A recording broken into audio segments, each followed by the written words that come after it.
জনাব গোলাম মাওলা রানী, পটুয়াখালী ৩। সুবহানাল্লাহ, আলহামদুলিল্লাহ, লা ইলাহা ইল্লাল্লাহ, আল্লাহু আকবার, আল্লাহু আকবার, লিল্লাহিল হামদ। এই বাংলায় এখন পারাপার করার জন্য নৌকা ছাড়া আর কিছু নাই। বিএনপি এবং তার সহযোগী জামায়াত ইসলামী, যাকে বলা হয় বাই বন্ড ক্রিমিনাল। আগামী ১০০ বছর বিএনপি টিকে গেল। জামাত আসলে একটা আদর্শ ভিত্তিক রাজনীতি করে। ডক্টর ইউনূস রয়েছে বর্ণাঢ্য ইতিহাস। Doctor Yunus in the field of politics he is just infant, নবজাতক শিশু। শেখ হাসিনাকে ক্ষমতায় বসানোর জন্য যা করা দরকার সবকিছু করতে হবে এবং দরকার হলে বাংলাদেশকে সিকিম বানিয়ে ফেলতে হবে।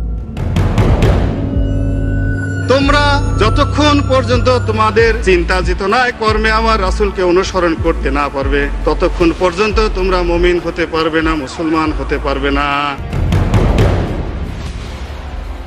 ময়লানা গোলাম ময়লা আবর্জনা রনি বাংলাদেশের রাজনীতিতে এক মারাত্মক বেসম্ভব জিনিস।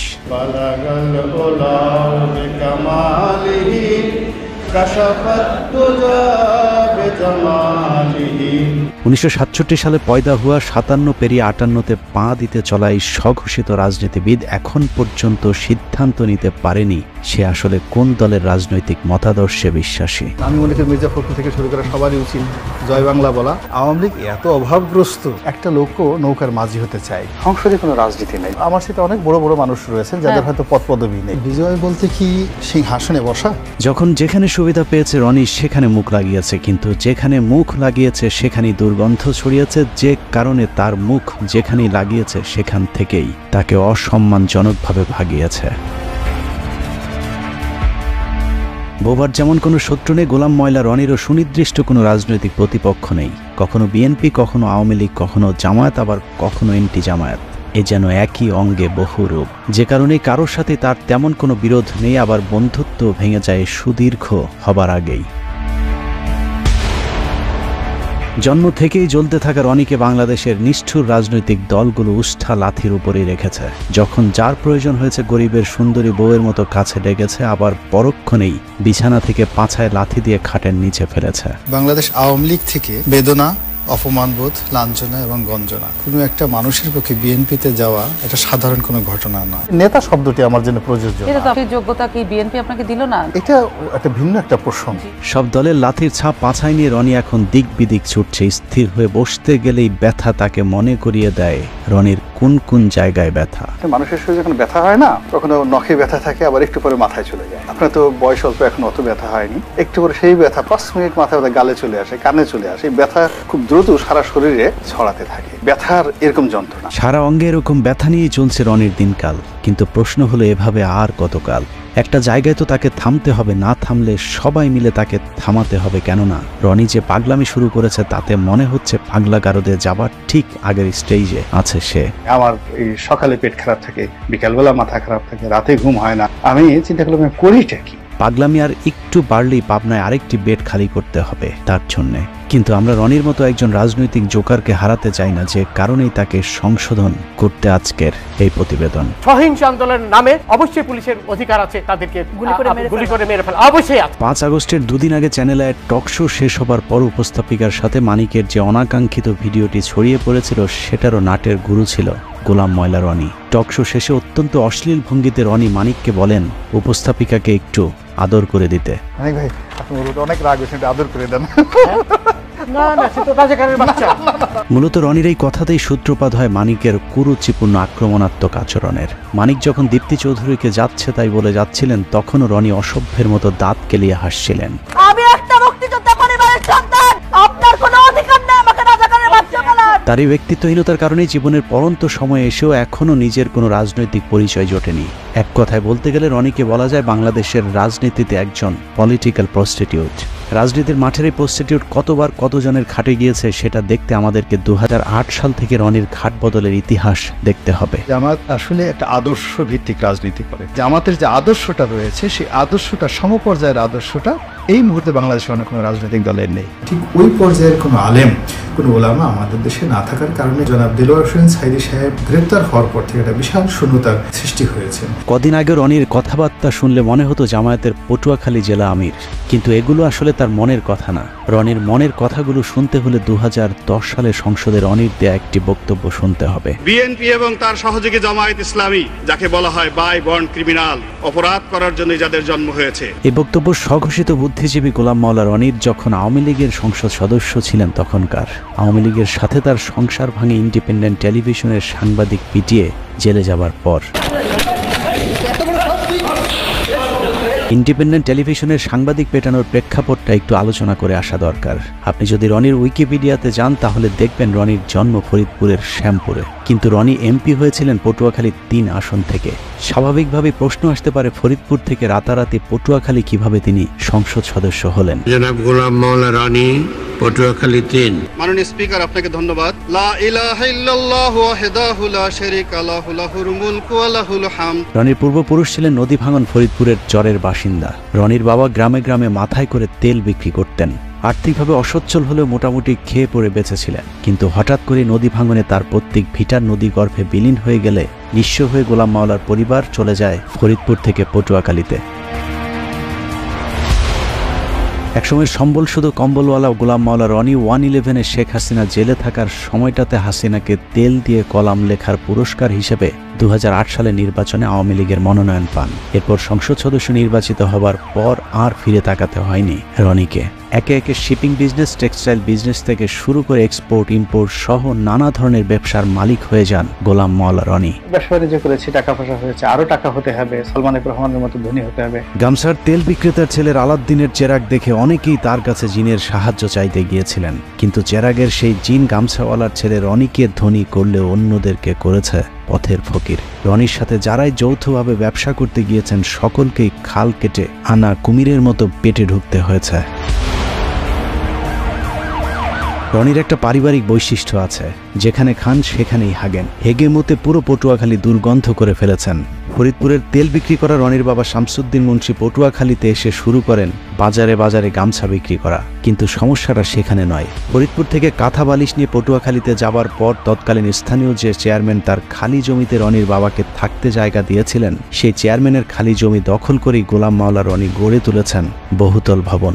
সেই চেয়ারম্যান বেঁচে না থাকলেও তার ছেলে জানিয়েছেন রনির বাবাও তার মতো একটু টাউট প্রকৃতির ছিল। কথাবার্তা শুনে প্রথমত বুঝতে পারি নাই যে এই লোকটা এত খারাপ, এত বড় মিথ্যুক, এত বড় টাউট। রনির বাবার হাত ধরেই দখলের হাতখড়ি হয় রনির। সরকারি খাস জমি থেকে শুরু করে এলাকার নদী নালা, এমনকি অসহায় দরিদ্র মানুষের শেষ সম্বলটুকু পর্যন্ত দখল করেছে গোলাম মাওলা রনি। বিল্ডিং ওই এমপি সাহেব মাস্তানদেরকে বলেন যে আমার কাছ থেকে চাঁদা যদি নেয় একটু কম পরিমাণে ডিমান্ড করে, কিন্তু 5 লাখ দেওয়ার মতো তো আমার সামর্থ্য নেই। রনি বলছিল যে আপনার জমি বিক্রি করে চাঁদা দেবে। রনিকে এসব দখলবাজিতে যখন যেই বাধা দিয়েছে তার বিরুদ্ধেই মামলা ঠুকে দিয়েছেন মামলাবাজ গোলাম মাওলা রনি। সহযোগিতা করতে গেলে হ্যাগরও মামলা দেন। টকশোতে মিষ্টি মিষ্টি কথা বলা রনি তার এলাকায় গড়ে তুলেছেন একটি ক্যাডার বাহিনী, যার নাম ভাইয়া গ্রুপ। এই গ্রুপের প্রধান গোলাম মাওলা রনির শ্যালক মকবুল খান।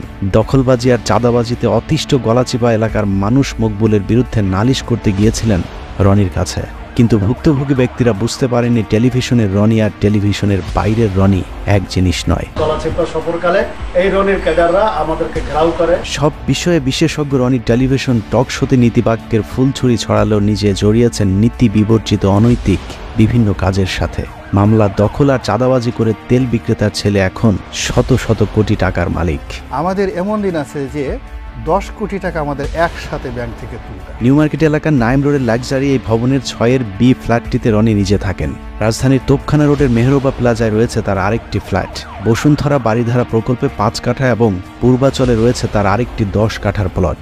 নিজের অন্যান্য জায়গার বাড়ি ফ্ল্যাট থাকার তথ্য গোপন করে অবৈধভাবে তিনি এসব প্লট বাগিয়ে নিয়েছেন। হঠাৎ করে গোলাম মাওলা রনি কিভাবে আঙুল ফুলে কলা গাছ হয়ে গেলেন সেই খবর সংগ্রহ করতে গেলে ইন্ডিপেন্ডেন্ট টেলিভিশনের সাংবাদিকের উপর চড়াও হন রনি। মেমোরি কার্ড যদি নিয়ে থাকে মেমোরি কার্ড ফেরত দিয়ে দেন। কি আসছে?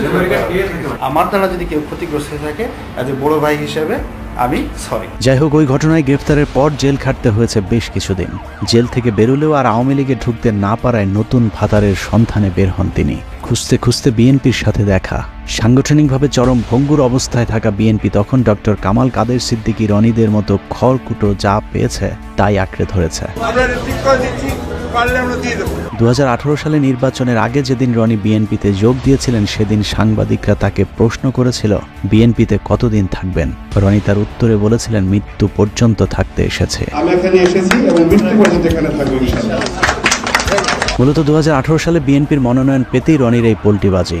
রনির সেই ডিগবাজিতে ধানের শীষের টিকিটও পেয়ে গিয়েছিলেন, কিন্তু পটুয়াখালী 3 আসনে আজীবন বিএনপির রাজনীতি করে আসা বিএনপির মূল প্রার্থী মনোনয়ন প্রত্যাহার না করে রনির প্রতিদ্বন্দ্বিতা করেন। গোলাম মাওলা রনি এখন আওয়ামী লীগের সঙ্গে বেইমানি করেছে, সামনে বিএনপির সাথে করবে। সে বিএনপিতে যোগ দিয়েছে, জনগণ তাকে আর কোনোদিন সমর্থন করবে না। তাকে মনোনয়ন দেওয়া হয়, কিন্তু নির্বাচন কমিশন তার মনোনয়নের প্রার্থিতা বাতিল করেছে। সে তার আম ও সালা দুটি হারিয়েছে। 2018 সালে নির্বাচনে দেশের অন্যান্য এলাকার মতো রনির পটুয়াখালী 3 আসনেও বিএনপির মনোনীত প্রার্থী গণসংযোগ কিংবা ভোট দিতে যেতে পারেননি। কিন্তু পটুয়াখালী 3 আসনটিতে রনির প্রতিদ্বন্দ্বী হিসাবে তৎকালীন সিএসি নুরুল হুদার আপন ভাগ্নে সাজু হয় সেখানকার অবস্থা আরও ভয়ানক ছিল। সকালে রনির স্ত্রী ভোট কেন্দ্রে যাবার পর আওয়ামী লীগের লোকজন তার গাড়ি ভাঙচুর ও মারধর করলে রনি আওয়ামী লীগ প্রার্থীর বিরুদ্ধে মামলা না করে তার প্রতিদ্বন্দ্বী বিএনপির বিদ্রোহী প্রার্থী ও তার সমর্থকদের বিরুদ্ধে মামলার নির্দেশনা দেন। গাড়িটা আগে থানায় নাও, থানায় নিয়ে এই সুযোগে মানে প্রার্থী সহ সবাই মামলা দিয়ে দাও। এটা কিন্তু আমাদের সুযোগ, এবং সব জায়গায় টেলিফোন করে হাজার হাজার লোক থানায় ঘেরাও করে। তারপরেও সে সময় বিভিন্ন অনুষ্ঠানে গোলাম ময়লা রনি নিজেকে বিএনপির অত্যন্ত গুরুত্বপূর্ণ এবং নীতি নির্ধারণী পর্যায়ের নেতা হিসেবে দাবি করতে শুরু করেন। আমি বিএনপির একজন নীতি নির্ধারণী, অন্যতম নীতি নির্ধারণী ব্যক্তিত্ব আমি এখানে বলছি। অভিযোগ রয়েছে মির্জা ফখরুল ইসলাম আলমগীরকে 10 লাখ টাকা দিয়ে রনি রাতারাতি দল পাল্টে বিএনপির টিকিট পেয়েছিলেন। 10 লাখে মনোনয়ন কেনা বিএনপির গুরুত্বপূর্ণ এই নেতা 2018 সালে আওয়ামী লীগ আবারও ক্ষমতা এলে আরেকবার ডিগবাজি দেয়। কিছুদিন আগে বিএনপির নীতি নির্ধারণী পর্যায়ের নেতা দাবি করা রনি বলতে শুরু করেন, আমি বিএনপির কেউ না, বিএনপির কোনো কমিটিতে আমি নেই, আমি শুধু ইলেকশনটা করেছি। আমাকে যদি বিএনপি নেতা বলা হয় এটা আমার জন্য অবমাননাকর, অপমানজনক, কারণ আমি আসলে বিএনপির নেতৃত্বে নেই। ওই অনুষ্ঠানে রনিকে প্রশ্ন করা হয়েছিল, আপনি যে বিএনপির নেতা না এটা আপনি কখন বুঝলেন? উত্তরে রনি যা বলেছেন তা অনেকটা সিদ্দিকের ভুল হয়েছে আমাকে ক্ষমা করে দেওয়ার মতো। রনি ভাই, এই কথাটা আপনি আগে এতদিন বলেননি কেন? প্রথমত এই জিনিসটা আগে আমার মাথায় আসেনি। 2018 থেকে 2024 রনির জীবন কেটেছে কুলহারা কলঙ্কিনীর মতো। জলে ভাসা পদ্মের মতো 5টি বছর কাটানোর পর 2024 সালে আওয়ামী লীগ যখন আবারও ক্ষমতায় আসে তখন গোলাম মাওলা রনি বুঝতে পেরেছিলেন আওয়ামী লীগ ছাড়ার কোনো উপায় নেই, যে কারণে 2024 সালে নির্বাচনের পর আবারও আওয়ামী লীগের খাটে যাবার চেষ্টা করতে থাকেন। আওয়ামী লীগকে তো সবসময় মিস করি, সবসময় মিস করি, মৃত্যু পর্যন্ত মিস করি। আর আমি যদি বিএনপির মন্ত্রীও থাকি এবং আওয়ামী লীগের যদি প্রয়োজন মনে করে তখন সেই মন্ত্রিত্ব ছেড়ে দিয়ে হলো আওয়ামী লীগের হাল। আওয়ামী লীগে আবারও পথ ফিরে পেতে বিএনপিকে নিয়ে নানা ধরনের ঠাট্টা বিদ্রুপমূলক কথাবার্তা শুরু করেন গোলাম ময়লা রনি। বিএনপি এখন সরাসরি মাঠে রাজনীতি না করে তারা দোয়াদরুতে মগ্ন হয়ে গেছে, ঝাড় ফুঁক তাবিজ কওয়াজে ব্যস্ত। কেউ কেউ বলে যারা জাদুটু নাও জানে, বানও মারতে জানে। বিএনপির যে গণতান্ত্রিক ভাবে তাদের যে অবস্থানটা ছিল সেটাকে তারা তাড়িয়ে সামনের যে জায়গাটিতে মিস্টার জো বাইডেনকে বসিয়ে দিয়েছে, মিস্টার পিটার ডি হাসকে বসিয়ে দিয়েছে। বিএনপিকে নিয়ে হাসি ঠাট্টা করে অবশ্য কোনো লাভ হয়নি, কারণ পুরাতন স্বামী আওয়ামী লীগের সাথে আবারও ঘর বাঁধার আগেই স্বামী পলাতক অবস্থা যখন এই রনি আবারও শুরু করে নতুন স্বামীর সন্ধান। আওয়ামী লীগ বিএনপির সব হারিয়ে ডক্টর মোহাম্মদ ইউনূসের তত্ত্বাবধায়ক সরকারের একটি উপদেষ্টার পদ পাবার স্বপ্ন দেখে গোলাম ময়লা রনি, যে কারণে মোহাম্মদ ইউনূসের নেতৃত্বে সরকার গঠন হবার পর এই সরকারের মেয়াদ নিয়ে রাজনৈতিক দলগুলোকে তাড়াহুড়া না করবার আহ্বান জানান। এই গণঅভ্যুত্থানের মাধ্যমে যে 17 জন ব্যক্তি এই মুহূর্তে দায়িত্বে অবতীর্ণ হলেন তারা চমৎকার করে কথা বলেন এবং তাদের সবারই রয়েছে বর্ণাঢ্য ইতিহাস। তাদের সফলতা কামনা করা ছাড়া আমাদের এই জাতির দ্বিতীয় কোনো অপশন নেই। একটা নির্দিষ্ট সময় পর্যন্ত আমাদেরকে অপেক্ষা করতে হবে এবং ধৈর্য ধারণ করতে হবে যার যার অবস্থান থেকে। ইউনূস সরকারের পক্ষে তেলবাজি করেও কোনো লাভ হয়নি। প্রথম, দ্বিতীয়, তৃতীয় ধাপেও মোহাম্মদ ইউনূসের পাশে একটি চেয়ার না জোটায় রীতিমতো পাগলামি শুরু হয় গোলাম মাওলা রনির। ডক্টর ইউনূস চেষ্টা করলেও খুব বেশি আগাতে পারবেন না। নোবেল পুরস্কার পেয়েছে, তুমি তো শ্রমিকের টাকা মেরে দিলা, তাকে ডাইরেক্ট ক্রস ফায়ারে দেওয়া উচিত। রনির হঠাৎ করে সারা অঙ্গে ব্যথা শুরু হবার কারণ কি সেটা বুঝতে হলে জামায়াতের এক নেতার সাথে তার একটি ফোন রেকর্ড শুনে আসতে হবে, যেখানে তিনি পরিষ্কারভাবে বলেছেন শেখ হাসিনা পালিয়ে যাবার পর ক্যান্টনমেন্টকে সব দলকে ডাকলেও গোলাম মাওলা রনিকে না ডাকাতেই তিনি ক্ষিপ্ত হয়েছেন। সবাই তো ইউনূস সাহেবকে তেল মারতেছে, আওয়ামী লীগের গালি দেওয়া তো খুব সহজ একটা বিষয়। তখন আসলে আমরা আরো ভয়াবহ বিপদের দিকে এগোচ্ছি। এই যে চ্যাংরা পোলাপানরা যা কিছু করতেছে, আপনি যদি এইটার সাথে সাথে লাফান যে স্বাধীনতা পেয়ে গেছি। Doctor Yunus he is in wrong, ভুল কাজ করতেছে। আপনি সেই ঘরের মধ্যে ঢুকবেন, ঢুকার আগে আপনি আমাদের সবার সাথে আলোচনা করে নেবেন না? আলোচনা না করে আপনি ঢুকে গেছেন, ঢুকে গিয়ে আপনি বিপদের মধ্যে পড়ে এখন আমি আপনার ওখান থেকে কিভাবে বাঁচাবো? আপনি তো ঢুকে গেছেন। রনি ছাড়া সব দল ক্যান্টনমেন্টে মিটিং করাতে সব দলকেই তিনি বদদোয়া দিয়েছেন। পীরে গোলাম ময়লা জামায়াতের ওই নেতার সাথে ভবিষ্যৎবাণী করেছেন, যারা যারা সেদিন ক্যান্টনমেন্টে গিয়েছিল সবাইকেই নাকি ভারতের রোশানলে পড়তে হবে। যারা গেছে তারা সবাই দুর্ভোগ পোহাবে। জামাত বর্ণ যারা, ইভেন আমাদের মির্জা ফখরুল সাহেব গেছেন, ওখানে খুব রং কাজ করছেন, খারাপ কাজ করেছে। জোনায়েদ সাকি গেছে, যারা গেছে, প্রত্যেকটা লোকের এই কর্মফল ভোগ করতে হবে। Just wait. মানে দিল্লি কি এইরকম প্ল্যান করতেছে আপনি বলতে চাইতেছেন?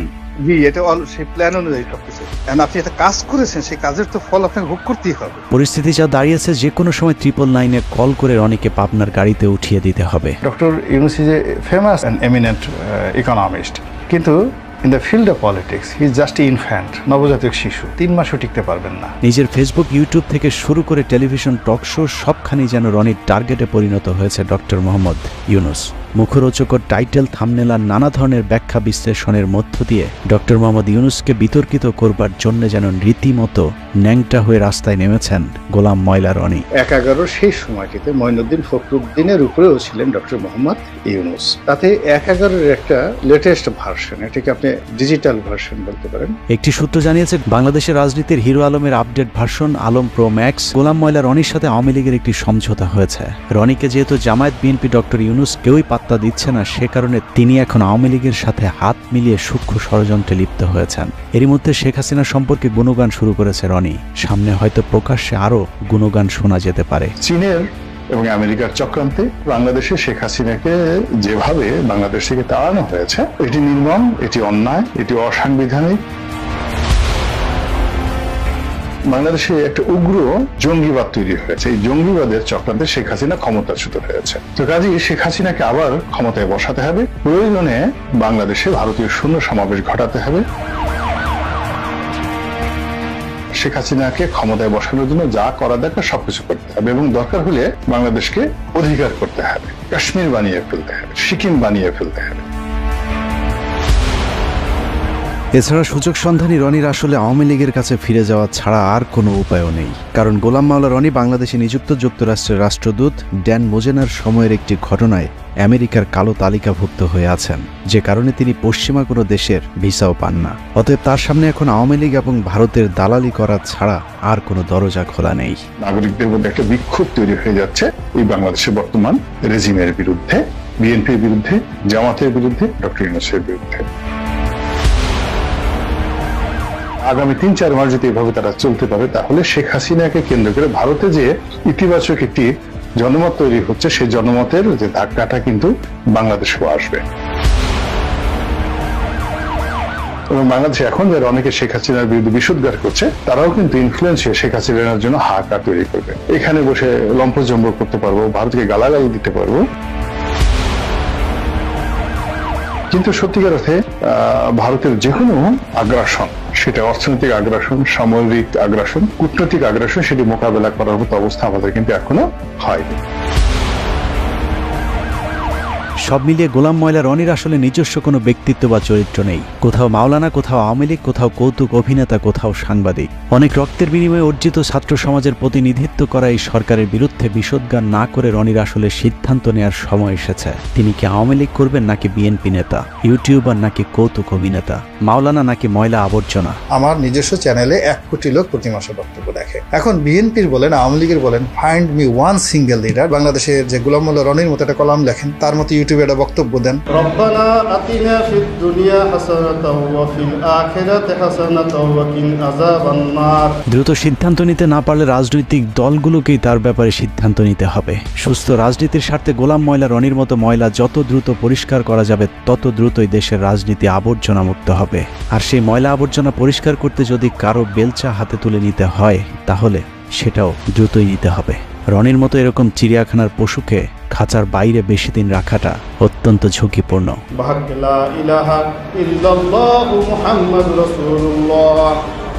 আল্লাহ হাফেজ।